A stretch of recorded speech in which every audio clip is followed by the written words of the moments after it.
In this video, I'm going to be talking about African greys. We've had Leo for,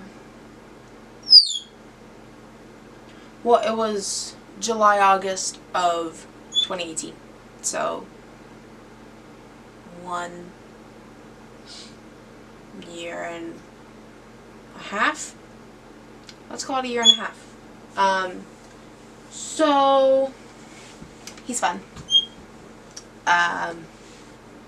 Yeah. Okay. So I'm gonna get into the behavior of them.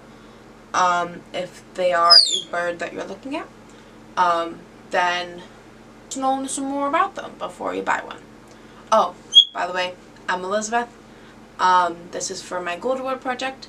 I'm talking about the care, about all birds, and then I go into specifics about certain birds, and the behavior of them, and about their individual species, and just generic things.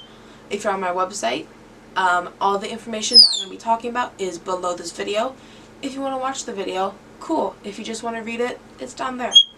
On YouTube, the link to this page on my website will be in the description. Go check it out. You can look at all the other videos I have on my website or on my page. Yeah, okay. So, thank you. You just hate my left hand today, huh? We're going to be talking about you.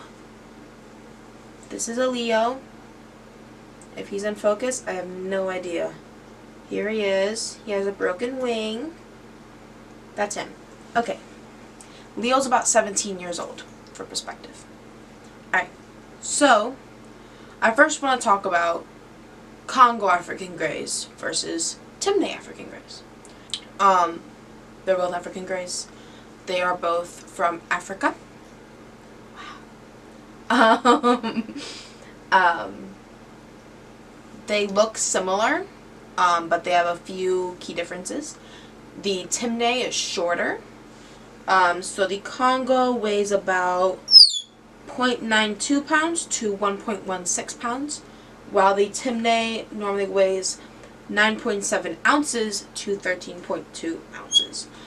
So about half the size, I would say. I'm not good at ounces and pounds, but they're about half the size. Congos, can I help you? Is that all you want? They're better in a calmer environment. He's getting a little overwhelmed right now, and having a little freak out. Huh? You're having a little freak out. Yeah.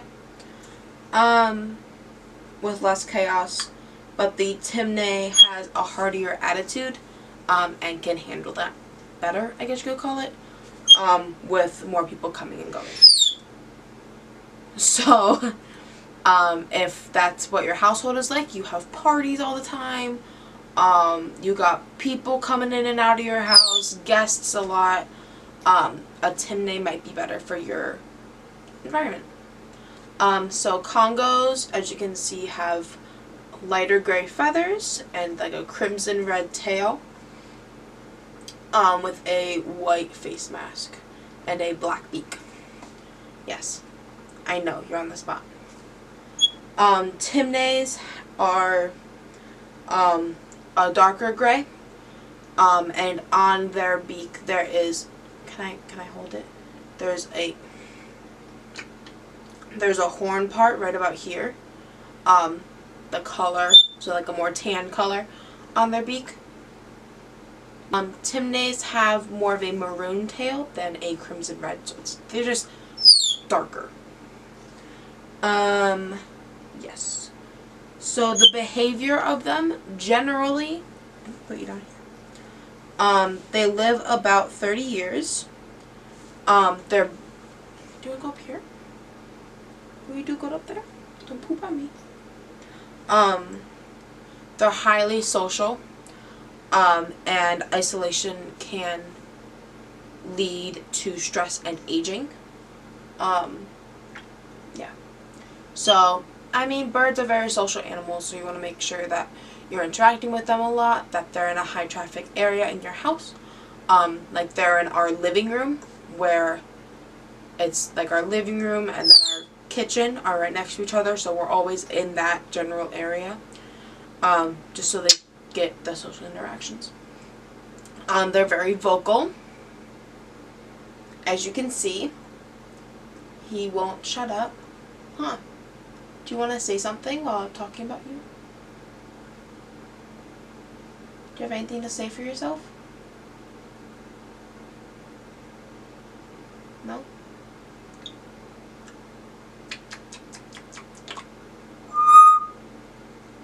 That's it.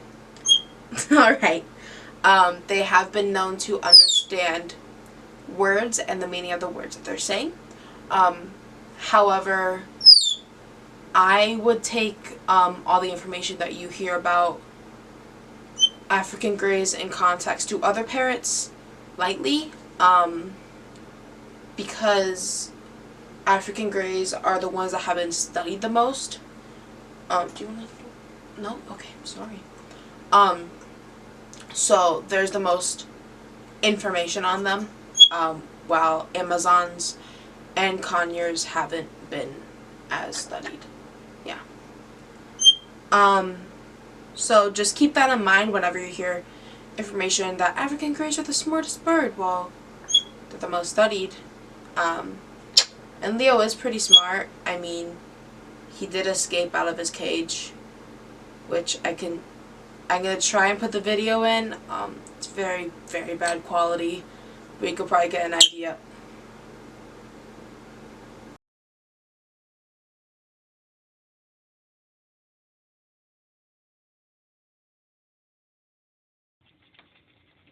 This thing's undone.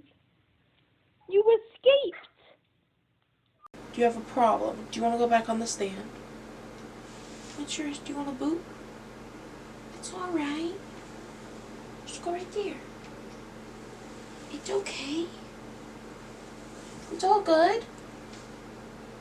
Alright, we're just gonna let him freak out over there. So they're prone to a...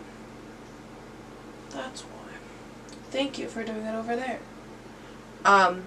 They're prone to a vitamin A, beta carotene, and vitamin D deficiency. That was a collectus, and now they're gonna talk. Okay. Which I'll get into about what foods you can feed them to avoid the deficiency and kind of like counteract it. But they tend to have a cognitive level of a 4 to 6 year old with certain tasks. Like I said, they've been studied by scientists, so they have this kind of information about them. They need enrichment and attention in captivity, or they can become distressed, and that can lead to feather plucking,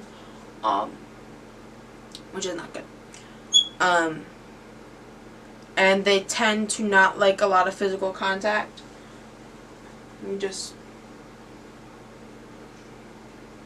That's your example. I mean, he does not like to be touched very much unless it's his beak. He's starting to let me touch the back of his neck, but he still doesn't like it.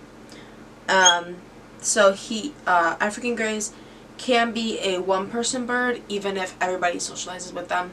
They just have a favorite that they like more.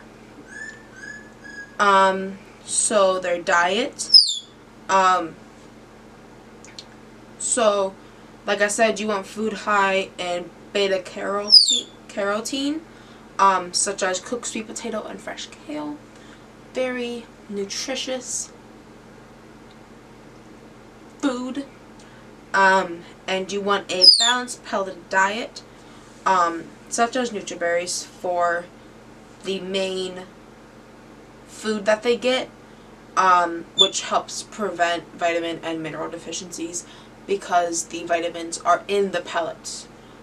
So if you have them on a pellet diet, feed them that, and then give them some like other stuff too. Like, don't just have them eat pellets all day. Like, give them some like little snacks, like apples. He very much like apples. Or some sweet potatoes, just some fresh fruits along with their pellets that they have, if that makes sense. And if they are on a pelleted diet, they don't need vitamin supplements added to their food.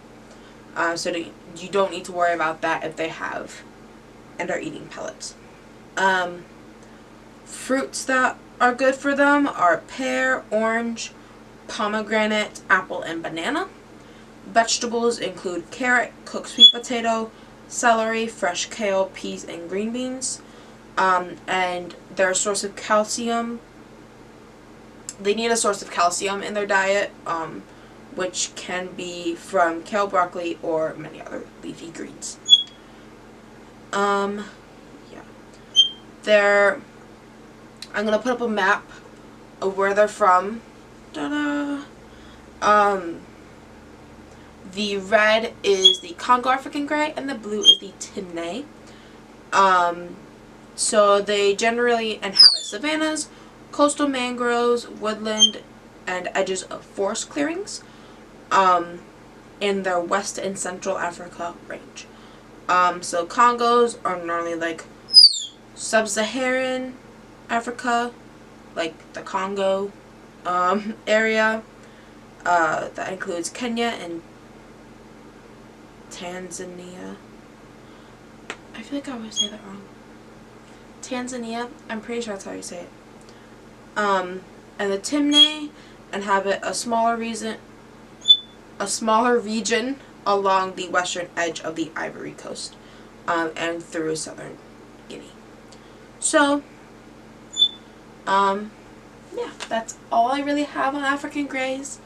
If you want to read the information that I just said, you can see it below the video on my website. Website link is in the description.